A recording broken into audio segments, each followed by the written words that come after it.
அதான் ஸ்வேதாவோட கடைசி ஆசையெல்லாம் நிறைவேற்றியாச்சுல்லண்ணே. மயானத்துல எல்லாம் ரெடியா இருக்குண்ணே. எடுத்துட்டு போய் எரிச்சிடலாண்ணே. முத்தரசு வேண்டாம் முத்தரசு. ஸ்வேதாவை மயானத்துக்கெல்லாம் எடுத்துட்டு போக வேண்டாம் முத்தரசு. நம்ம தோட்டத்திலேயே அவளை புதைச்சு அங்கேயே நாம அவளுக்கு ஒரு சமாதியை கட்டிடலாம் முத்தரசு.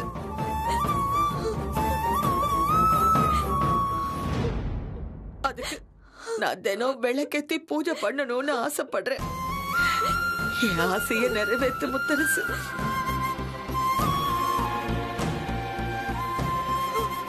ஸ்வேதாவோட கடைசி ஆசையை நிறைவேற்றின மாதிரி உன் சித்தி என்னோட ஆசையும் நிறைவேற்றி வைப்பா.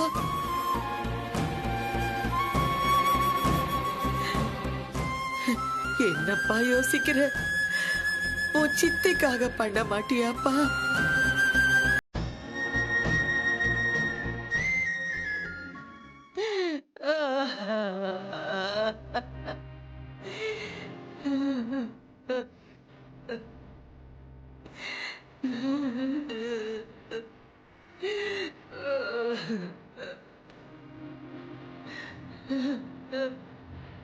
வாய்க்கரிசி போடுறவங்களாம் வந்து போடுங்க.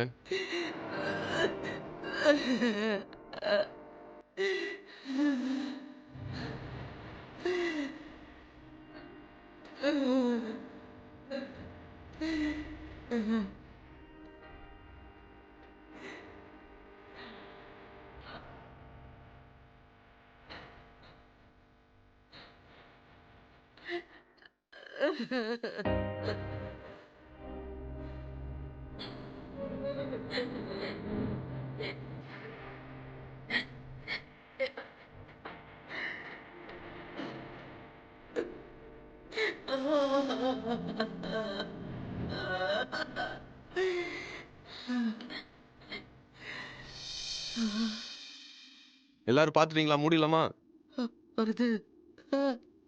ஒரு நிமிஷம்.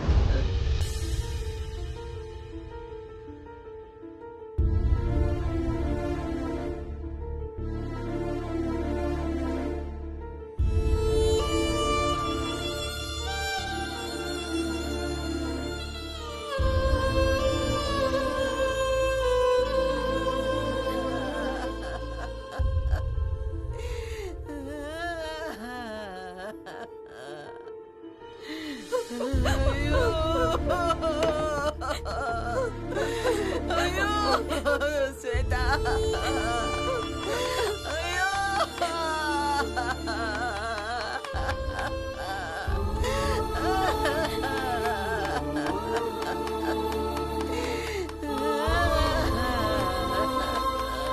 எல்லாரும் சேர்ந்து பெட்டியை கொஞ்சம் பிடிங்க.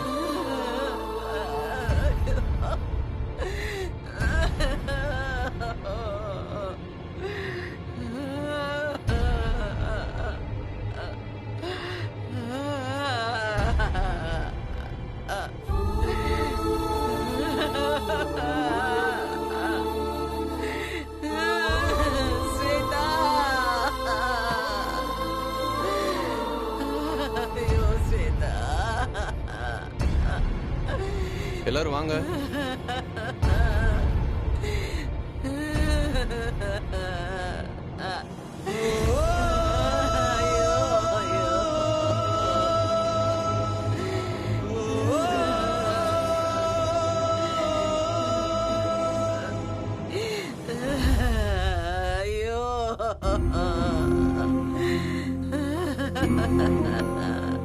ஐயோ ஸ்வேதா, உயிர் போகும்போது நீ என்னெல்லாம் ஆசைப்பட்டியோ, எத்தனை தவிச்சியோன்னு தெரியலையே. தண்ணிக்கு தவிச்சியா, சாப்பாட்டுக்கு தவிச்சியா, எதுக்கெல்லாம் தவிச்சிருப்பேன்னு தெரியலையே. ஓ தவிச்ச வாக்கி தண்ணி கூட குடுக்க நான் பக்கத்துல இல்லாம போயிட்டனே. ஐயோ ஸ்வேதா, நீ போனதுக்கு அப்புறம் நான் மட்டும் உயிரோடு இருக்கணுமா? போறேன். நான் மட்டும் கல்லு மாதிரி இருக்கேன். இப்படி போய் சேர்ந்துட்டியே ஸ்வேதா.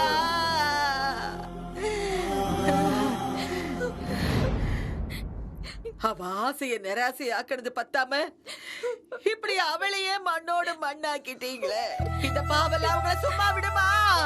நாசமா போவீங்க, நாசமா போயிடுவீங்க. நீங்க எல்லாரும் நல்லாவே இருக்க மாட்டீங்க, நாசமா போயிடுவீங்க. என்னம்மா? பாவீங்களா? அவ என்ன நினைச்சா? உன் கையால தாலி வாங்கணும் தானே நினைச்சா? அவ்வளவுதானே முத்தரசு, நீயும் கல்யாணம் பண்ணலான்னு இருந்த. கடைசியில அவளை இப்படி கை விட்டுட்டியே முத்தரசு. ஸ்வேதா சுமந்த மாதிரி நீயும் அவன் குழந்தைய சுமந்துகிட்டு தானே இருக்க. அது மட்டும் உனக்கு நல்லா பொறுக்கணுமா? அத்தை, ஏத்த இப்படி எல்லாம் பேசுறீங்க? நீங்க சொன்ன ஒரு வார்த்தைக்காக தான் முத்து மாமா பொண்டாட்டி ஸ்தானத்துல ஸ்வேதாக்காவை அடக்கம் பண்ணிருக்கோம். அவங்க கழுத்துல தாலி கட்டி சுமங்கலியா தானே அனுப்பி வச்சிருக்கோம். தயவு செஞ்சு இதுக்கு மேல எங்களுக்கு சாபம் விடாதீங்க அத்தை.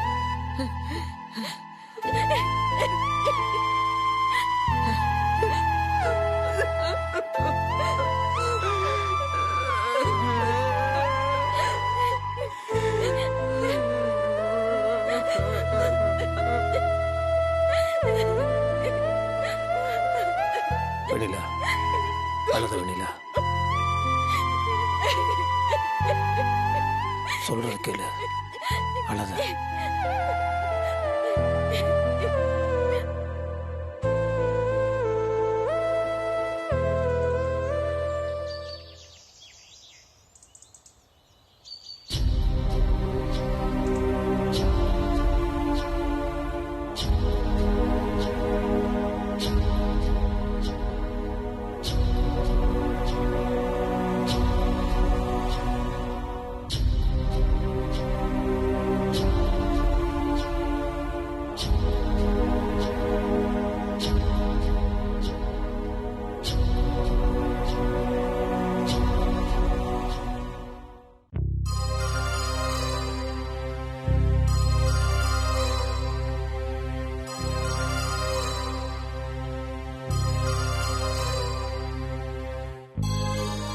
நீங்க சொன்ன மாதிரி நடந்துருச்சு. ஸ்வேதா எல்லாத்தையும் விட்டுட்டு போயிட்டா. துர்மரணம் தான் சொல்லணும். சாகர வயசாகுது. எனக்கு ரொம்ப கஷ்டமா தான் இருக்கு.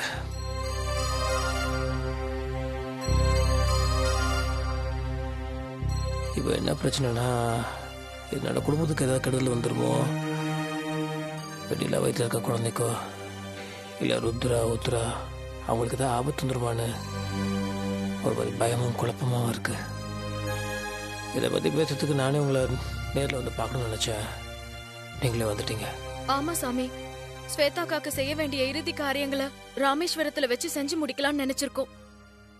அதை எப்ப செய்யறதுன்னு நீங்க சொன்னா நல்லா இருக்கும். சரிம்மா, எல்லாத்தையும் பார்த்து சொல்றேன்.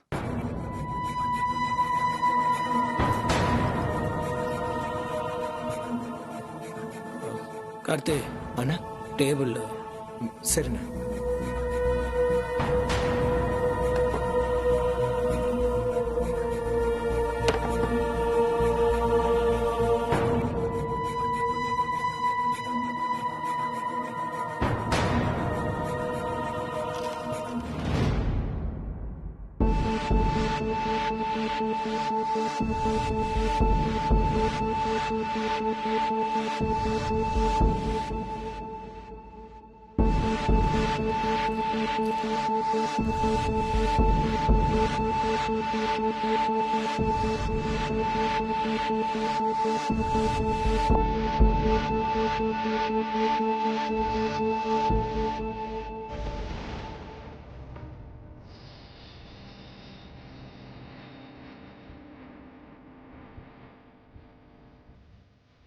சாமி, அன்னைக்கு உங்கள் முகத்தில் இதே மாதிரி ஒரு கலவரம் தெரிஞ்சது.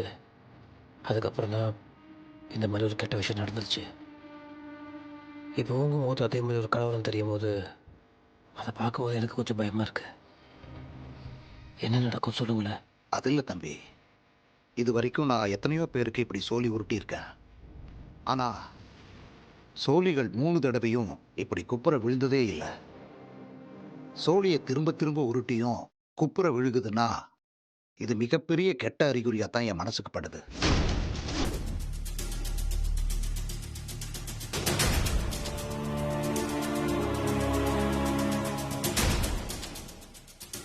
சாதாரணமாக எடுத்துக்க முடியாது. ஏன்னா இதுக்கு நிஜமாவே எனக்கு பலன் சொல்ல தெரியலன்னு தான் சொல்லணும். அதனால நான் என் குருநாதரை உடனே பார்த்தாகணும். குருநாதரா? ஆமா, அவரோட பேரு சாயாஜி சந்தர்தாஸ். அவர் மிகப்பெரிய ஜோதிட வல்லுனர். அவர்கிட்ட கேட்டா இதுக்கான விடையை சொல்லுவார். அதனால அவரை போய் நான் உடனே கூட்டிட்டு வர்றேன். வர்றேன் தம்பி. சரிங்க சாமி. வர்றேம்மா.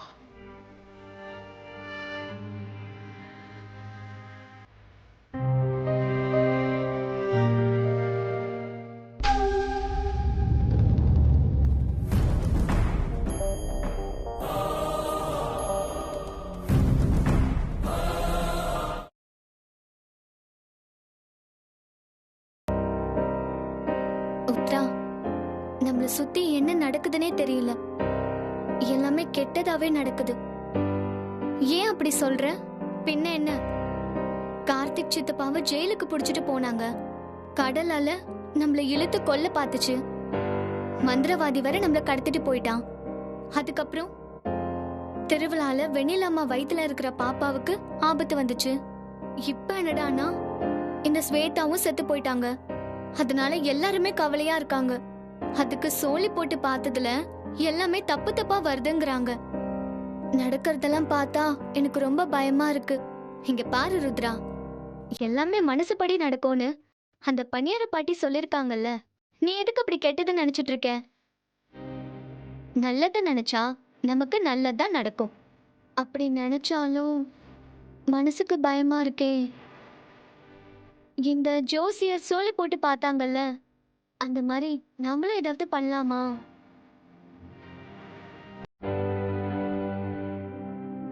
பண்ணலாம், ஆனா என்ன பண்றது?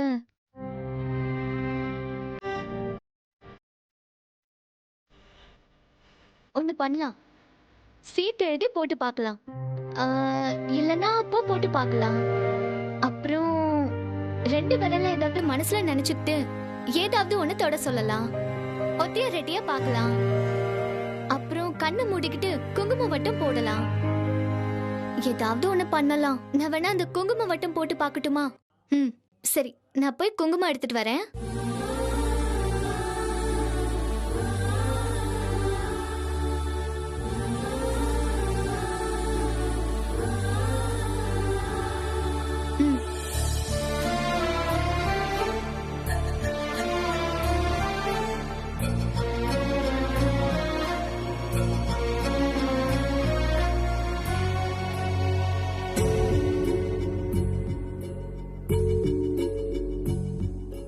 சாமி, இந்த வட்டம் நல்லபடியா அமைஞ்சு ஒண்ணு சேரணும். அப்பதான் எங்க வீட்ல எந்த கெட்டதும் நடக்காது. ருத்ரா வேற ஏற்கனவே ரொம்ப பயத்துல இருக்கா.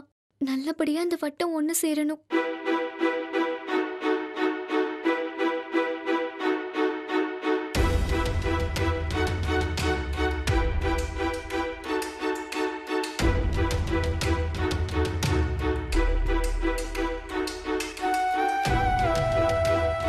முழு வட்டம் போட்டாச்சா? இப்ப நான் கண்ணை திறக்கட்டுமா?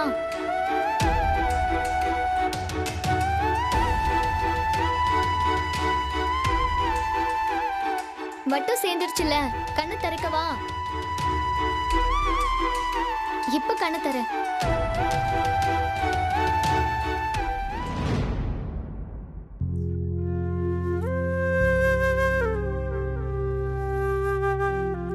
அப்பா, முழு வட்டம் போட்டிருக்கேன். அப்ப இனிமே நம்ம குடும்பத்துக்கு நல்லதுதான் நடக்க போகுது. என்ன உத்ரா? ஆமா ஆமா, அத போட்டது யாரு? ருத்ரால. என் கை ராசியான கை, அதனாலதான் வட்டம் போட்ட உடனே சேர்ந்துருச்சு.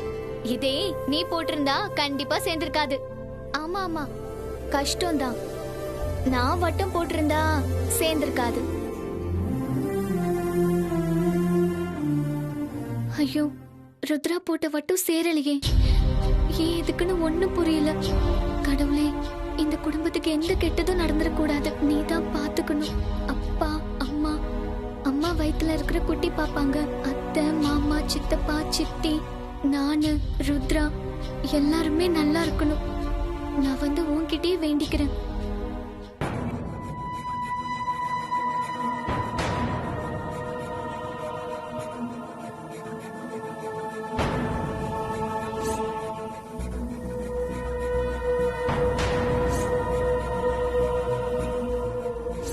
பொய் சொல்றது சரியா இருந்தா இந்நேரம் ஸ்வேதா உடம்புல உயிர் இருக்காது. நாங்க ஸ்வேதாவை தேடி போனப்ப ஒரு பாடி இருக்கிறதா எனக்கு தகவல் வந்துச்சு. போய் பார்த்தப்போ நாம தேடிட்டு இருக்கிற ஸ்வேதா தான் மேடம் அது. என்ன முத்து மாமா, ஏன் இப்படி எல்லாம் பண்ற? தப்பு பண்ணிட்டு வெண்ணிலா.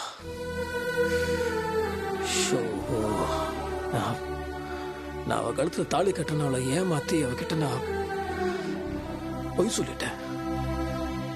நான் பண்ணது பெரிய தப்பு வெண்ணிலா. அதை நினைச்சா எனக்கு ஒரு மாதிரி அசிங்கமா இருக்கு. ஏன் முத்து மாமா, ஏன் இப்படி எல்லாம் சொல்ற? பின்ன அவ என்னைக்குமே குறுக்கு வழி தான் யோசிப்பா. அவளோட புத்தி அப்படிதான். நானும் அதே குறுக்கு வழியில போய் அவனும்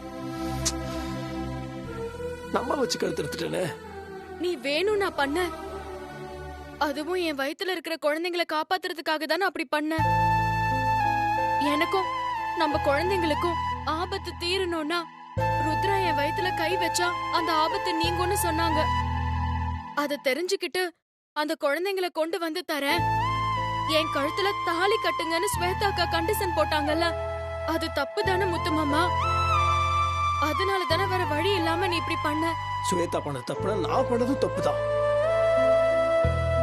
யார் பண்ணாலும் தப்புதான். நம்ம குழந்தைங்க நல்லா இருக்குன்றதுக்காக அது மட்டும் என் மைண்ட்ல வச்சு நான் என்ன பண்றேன்னு தெரியாம நான் தப்பு பண்ணிட்டேன். அவ கழுத்துல நான் தாலியை கட்டினா ருத்ராவையோ ஒப்படைப்பேன்னு ஒரு கண்டிஷன் போட்டா. நானும் நம்ம குழந்தைங்க கிடைக்கணுன்ற ஒரே காரணத்துக்காக தாலி கட்டுறேன்னு போய் சொல்லிட்டேன். ஆனா அது தப்பு தானே. நான் என்ன பண்ணிருக்கணும்? நீ என்ன கண்டிஷன் போட்டாலும் நான் உங்க கழுத்துல தாலி கட்ட மாட்டேன்னு உண்மையா சொல்லியிருக்கணும். நேர்மையா நடந்திருக்கணும். அது அவங்க நல்லவங்களோ கெட்டவங்களோ நண்பனோ எதிரியோ யாரா இருந்தாலும் நம்ம உண்மையா இருந்திருக்கணும் இல்லையா? நான் எல்லாத்தையும் நானாவே எதை பண்ணு நினைச்சு முட்டாள்தானே பண்ணிட்டேன். நான் கடவுள் மேல பாரத்தை போட்டு என்னதான் நடந்தாலும் நான் நேர்மையாவும் உண்மையாவும் இருக்கணும்னு நினைச்சிருக்கணும். தப்பாச்சு. அவ மனசுல ஆசை வளர்த்து தப்பாச்சு. கல்யாணம் பண்ண வரைக்கும் அவளை வர வச்சு அவளை உட்கார வச்சு கடைசியில உன் கழுத்துல நான் தாலி கட்டினது, அதை எப்படி பார்த்தாலும் அது ஒரு மாதிரி அது தப்புதான். அது அப்படி நான் பண்ணிருக்க கூடாது இல்லையா?